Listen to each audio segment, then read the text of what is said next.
So, what we got here? What we got? Big up to everybody in here right about now. Let's move on, though. Let's move on. We got a lot of games to talk about still. And with that being said, let us talk. Let us talk. How many games we got? We got 2 games, right? We got Chelsea United and we got Liverpool Southampton, right? We talked Arsenal. I got to make sure, man, because there was one time I forgot to talk about a Tottenham game. You know, I don't want to do that. So, yeah.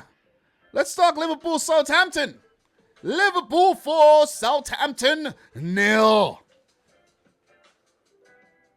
The Saints go marching on, the Saints go marching on. Yeah, they weren't singing on the day. It was Liverpool singing on the day. You never walk alone. 4-0. Diego Jota in the second, 32nd. Thiago in the 37th. And Virgil, the big man Virgil, in the 52nd minute. You see what I'm saying? When my son was born, I don't think the first name that came to mind was Virgil. But Virgil van Dijk is a, good player. Handsome guy as well. So, 4-0, resounding win for Liverpool. I expected a big win. 3-0, I predicted. And Southampton, they're going through a transitional period right now, if you haven't noticed. And when I say transitional, just look at the faces that started this game against Liverpool. If you are a regular Premier League spectator, right? A fan of the Premier League, you won't know these guys, right? And when I say you won't know these guys, you talk about guys like Lianco, came over from the Serie A, Perrault, Frenchman, Amanda Broja, a youngster, Albanian youngster from Chelsea, Livramento, a youngster brought from the Chelsea Academy as well. Adam Armstrong came in from Blackburn Rovers, if I, get that right. So it's been a new look Southampton team under Ralph Hasenhüttl, of course, who did get 9-0 in the last maybe not 9-0. 9 put past him in the last 2 seasons. And I thought it was going to head towards a 9-0 jobbing on the day because it was total dominance by Liverpool. It should have been a 9. I'm actually disappointed in Liverpool for not getting a 9-0 win over Southampton on the day. Seriously. Because there were too many chances squandered. 20 shots at goal, 6 on target, 65% of the ball. You should have done more. You should have scored more. It's not good enough. Not good enough if you ask me. No, I'm just kidding, man. You can't put them all away. You really can't. You see what I'm saying? You got to give the other team a bit of credit. You're not playing against a bronze goalkeeper. So, you know what I mean? It's not like there's nobody in the goal. So, 4-0, I think, is a great result for Liverpool, though. But look, in all seriousness, second minute, Jota wasted chance on the break. Liverpool started up brightly, and they really made use of that and recycled it. Mane with a nutmeg on the Southampton defender to pick up Robertson, who has not really been at his best this season. Struggled with a bit of injury, but I think he looked good. He looked like that old Robertson on the day, and maybe he's trying to show to his critics or even to Costa Tsimikas, like, hey, Tsimikas, you need to chill. You've been buzzing a bit lately, and you got to take it easy, bro. This is my spot. Just so you know, this is mine. And that was a really good square for Jota to tap in. So, good stuff there. I think Jota's decision-making prior to that goal was a bit poor. Should have actually passed the ball a bit earlier there. So, 12th minute, Robertson free kick. Good free kick, really good ball. As I just mentioned about Robertson stepping his game up. And it was headed in by Sadio Mane, but VAR actually chalked it off. Offside. The flag went up. VAR didn't overturn. 24th minute, Amanda Broja with a shot saved by Alisson. Look, this is my criticism for Liverpool FC. I know it happens to every team, right? I know. But for Liverpool, I think it's been happening way too often, though. Because I got the microscope. I got the microscope on Liverpool, right? You're letting teams in behind way too often. I know the goalkeeper's job is to keep the ball out the back of the net, but come on, man. Come on. If there was a bit more quality and experience in that Southampton attack, could have been a different outcome. Really could have been a different outcome. I think Liverpool would have still won the game, but you never know.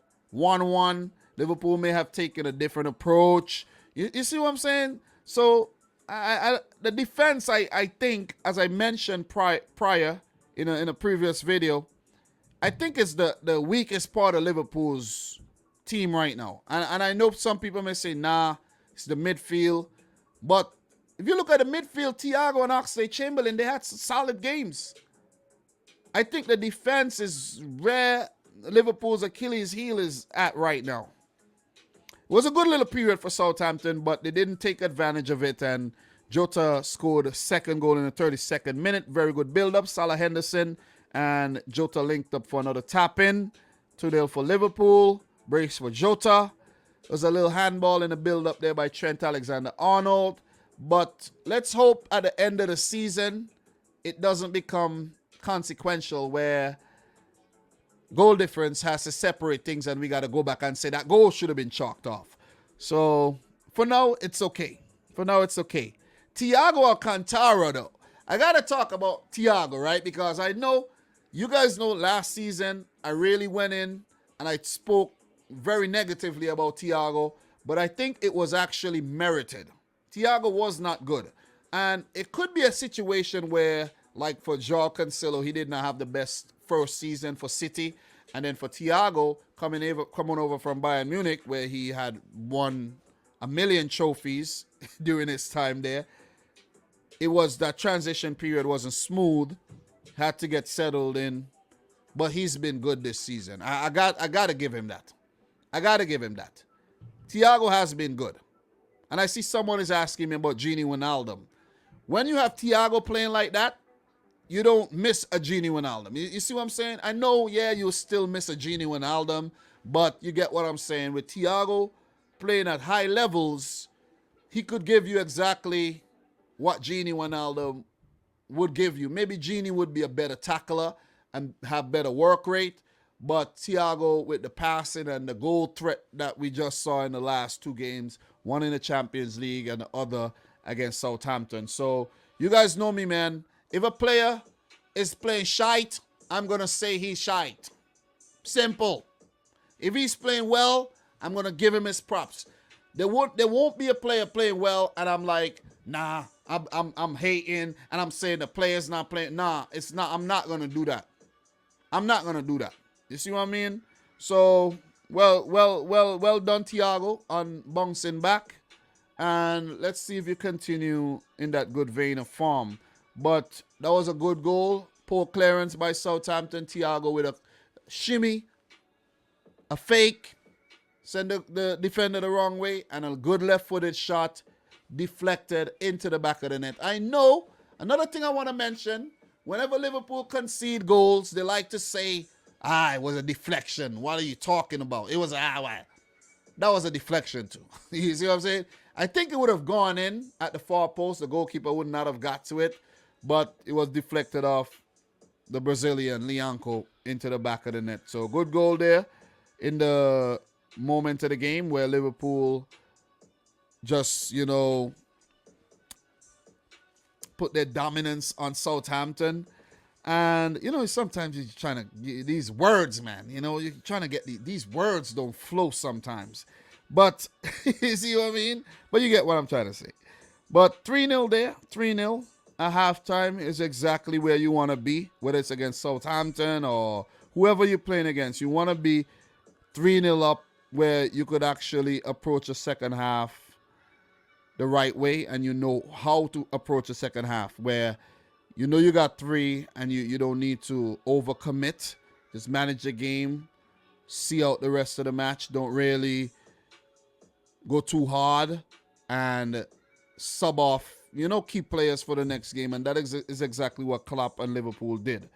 So I think they could have scored more in the first half, but 3, I think, is quite a lot of goals to score in the first half, though. Look, Southampton tried to react. Subs made. Bednarek Adams came off. And they had Teller and Redmond, Nathan Redmond, on. Marnie had a shot saved by McCarthy in the 50th. And the fourth goal came in the 52nd. Trent Alexander-Arnold with yet another assist to his name. Corner falling nicely to Virgil van Dijk, the former Southampton man, who slapped it into the back of the net for a fourth goal. So earlier I spoke about the best right back in the league. And I know Liverpool fans would always say that Trent Alexander-Arnold is the best right back in the league. But guys, come on, let's be fair. Stop being biased. Trent is not the best right back in the league at the moment. He's not. I honestly think he's about third in the pecking order right now, behind Cancelo and Reece James, because Reece James would give you that defensive, let's say, defensive reliable. You could rely on him defensively, while for Trent Alexander-Arnold, you really can't put your house on him. You see what I'm saying? I'm not going to say put your house on Reece James either, but I'm just saying.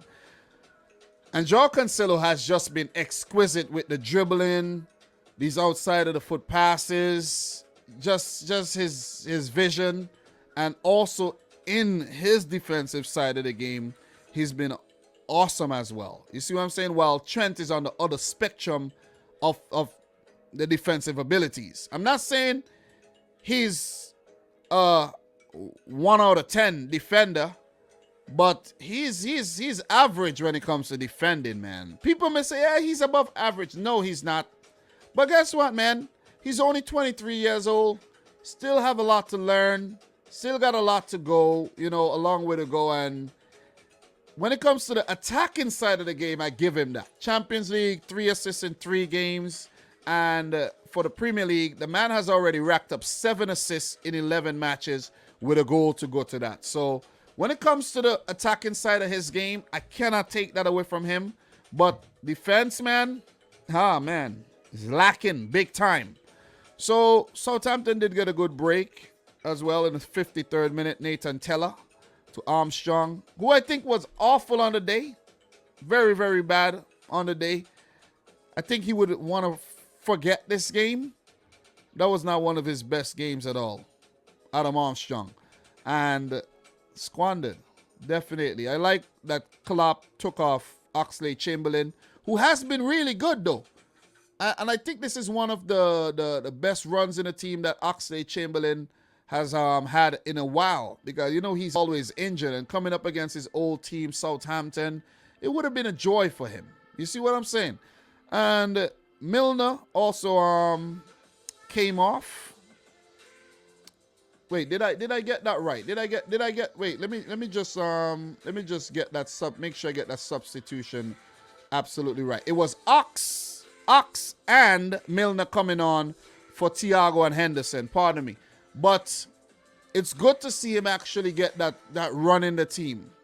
See what I'm saying? Really good to see him get that run in the team, because injuries not been kind to him. What is one of my most memorable Oxlade-Chamberlain moments? I'm telling you, that game, Man City versus Liverpool, when he scored that screamer from distance. I don't think I'll ever forget that goal, man. That one was hard to take as a City fan, so yeah. But he's been really good, though. He's been really good, and he had a shot saved in the 78th minute. Hit straight to the goalkeeper. Minamino did come on for Jota, and it was, unfortunate for him that he didn't get his hat-trick, because he did get a lot of chances. Good, strong finish to the game for Liverpool, and Southampton thrashed once again. So the Liverpool fans would have been hoping that United actually beat Chelsea, but I think for them getting a point off Chelsea would be a good thing. Good thing for both Liverpool and Manchester City, as Liverpool now go 2 points behind Chelsea at the top and 1 point behind Man City in second.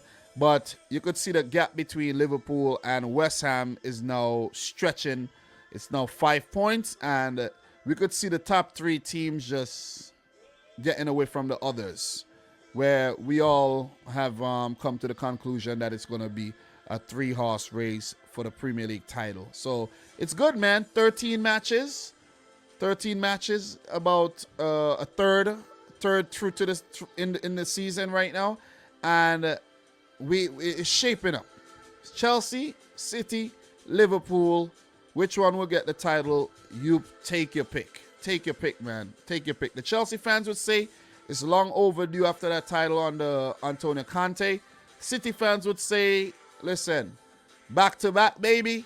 The Liverpool fans would say, listen, it's ours, second one in 31 years.